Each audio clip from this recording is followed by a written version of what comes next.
Good morning, folks. Welcome back to another goal setting video. A couple days ago, I did my first video in the goal setting series, and today I am doing a second video. I should have one more in this series to tie up all the loose ends when it comes to goal setting. What I would like to do today is I would like to work off of the assignment that I had left for you in the first video. I have given you a little assignment to do where you make categories of different areas of your life that you need to set goals in. And this can range to any area that you feel suits your lifestyle and your needs. There are so many areas that we can set goals in, and it is going to be specific for each person individually. That is what makes our goals unique to us. We talked a lot about follow through in that video and why many people can't follow through with their goals, and I explained some of those reasons, and one of them being that the goals that people set for themselves are just unrealistic. So we're not going to go more into that because we've already talked about that. I also talk about making our goals measurable, having benchmarks. The all or nothing approach or the pie in the sky does not work for anyone. It is always setting yourself up for failure. In today's video, I do want to share a method with you that is a good exercise and formula to use to help you to be more realistic with your goals. There's actually two different formulas that you can use.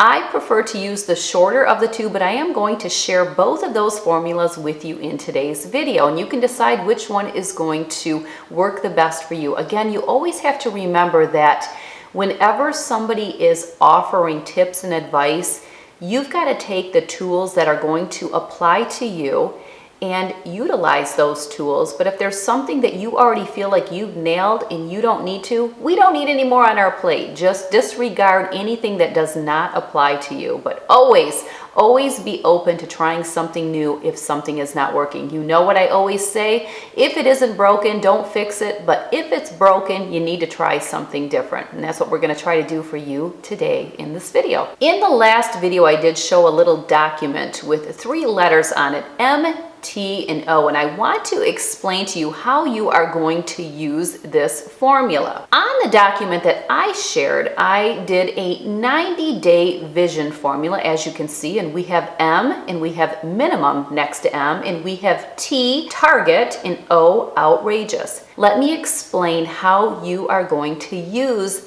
this formula to help you to get a little bit more realistic and create benchmarks for yourself. We're going to use exercise as an example because that generally is something that people put as their New Year's resolution. They're going to start exercising more. Again, I run into this all the time when I am coaching my clients. I will have somebody hire me for health coaching and they will be ready. I'm over it. I'm just completely over my lifestyle. I'm over being 30 pounds overweight. I'm over being tired. I'm overlooking the way that I do. They're ready for change. They have a big goal. Their big goal is they're going to lose the weight. Well, I always have to tell them, hold the press, slow it down. Let's talk this through. So what I generally will say is, give me your goals. What are your goals? And if they say, I want to start working out, I stop them right there and I say, what are you currently working out now? How many days a week? Well, if they tell me 0, we can't go into 5 to 7 days a week. It's just unrealistic. I think it's a great longer term goal, but again, we want to keep it measurable. We need to keep our goals doable. If they're not doable and we don't get the job done, we are going to feel like we failed. And we don't want to do that because that discourages you from even going after what you wanted to go after for in the first place. So I will say, okay, we're going from nothing and you want to start working out. Now let's go back to our MTO formula. What would be the minimum that you could work out when you look at your lifestyle, when you look at your schedule, when you look at your day and you're realistic? What would be the minimum that you could work out per week? We might say 2 to 3 times a week.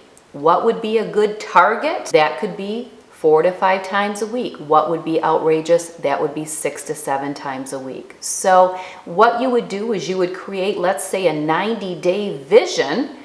If you wanted to do 90 days, again, you can do whatever suits your needs. You could start out with a 30-day vision. That might be better for somebody that's just tapping into something that they haven't done in many years. But again, this is going to keep you realistic. So you're going to celebrate that win even if you just get the minimum done, which is 2 to 3 days a week. Let's take a look at another formula. Many of you possibly have heard of the SMART formula. What is the SMART formula? Well, each letter stands for something. Let's take a look at it. S stands for specific, M stands for measurable, A stands for attainable, R relevant, and T time bound. When you look at your goals, you want to be clear and specific and define what those goals are. A lot of times people are not specific enough. This goes back to what is your why? What is your reason? Once you know your reason, again, if you value something, that's probably going to help you figure out what your why is. Moving on to measurable, again, we talked about measurable in the first video. You need to make your goals realistic and achievable. You need to have benchmarks for yourself. You need to have long-term visions, short-term visions, and then you need to learn to follow through. And you're not going to follow through with those if you can't scale them. They have to be scalable. Attainable. Are your goals attainable? With everything going on around you, with your lifestyle, can you attain what it is that your goal is? Can it be done, first of all? Or is it so far out of reach that it might not even work or work at this time? Moving on to relevant. Well, what I like to say about relevant, I kind of think of it more as rewarding. Is your goal rewarding? Is it something that is going to bring positivity to your life? Are you going to feel like you're going to celebrate that win? So that's a great thing to consider when you are goal setting. T for time bound. Is it trackable? Can you get this done? Is it something that is going to fit into your time frame? I actually prefer the MTO method because I like the fact that there's only 3 letters and I just think it is easier to do, but you can pick whichever formula is going to work best for you. The other thing is you can apply this to any goal you have in your life. Let's say that you want to start saving for the future. You make goals and you might say minimum, I put 5% into a savings plan. Target might be 10% and outrageous might be 20%. Again, you have to look at the whole big picture. You can't just say, I'm going to save 20%.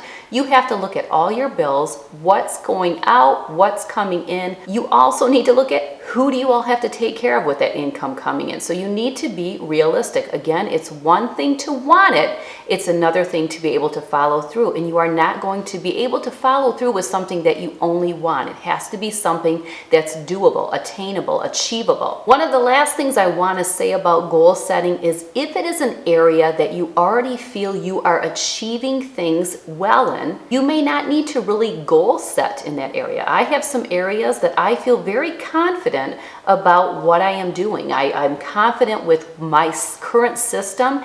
I don't necessarily have to tweak it. I do feel it's great to always strive to be better, but it can be overwhelming. We are already busy enough. We are all overwhelmed. We are all putting out fires all day long. The last thing that we need to do is constantly be looking at our goals page. That is not what I am encouraging at all. And a lot of things will just stay in the back of your mind. You will know if you're trying to save more money this year. Every time you go through that drive-through fast food for lunch, you're going to think, am I really making the right decision? How can I scale back? Always remember that in order to achieve your goals, it's not always about what you're going to start doing. Sometimes you have to ask yourself, what do I need to give up to achieve these goals? A lot of times there's more giving up than actually starting something new. I encourage you to do this method, and then when we come back for the final video, I am going to share my personal goals page, which is my ROI. I call it my return on investment.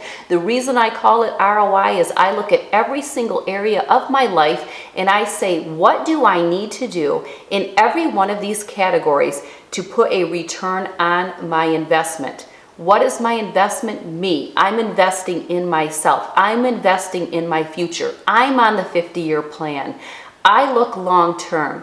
God willing, I'm on the 50-year plan. That means I'm 46 right now. In 50 years, I'm going to cash out at 96. But my whole goal is not about the quantity of the years that I live, but the quality of the years that I live. If you want to have a plan for yourself, maybe yours is a 30-year plan, maybe yours is a 40-year plan. It all depends on what your age is and how long you plan on being around before you check out. If only it were that easy, right? But my whole thing is, if I'm around till I'm 96 years old, I want to be able to get on the floor with my grandkids. I want to be able to play with them. I want to have the money to take my family places and do things and help my own children out when they get married or when they have their own kids. I want to be able to do that. I want to have financial freedom. I want to travel. Things I didn't get to do when we were raising a large family. We didn't get to do a lot of traveling, and if we did, it was camping. And I love that. That's awesome. My kids are exploring, kids are moving on. I want to be able to go visit them, but I can't if I don't have some financial freedom and I don't have the money to do it. So there's a lot of areas to look at. Spiritually, where am I at?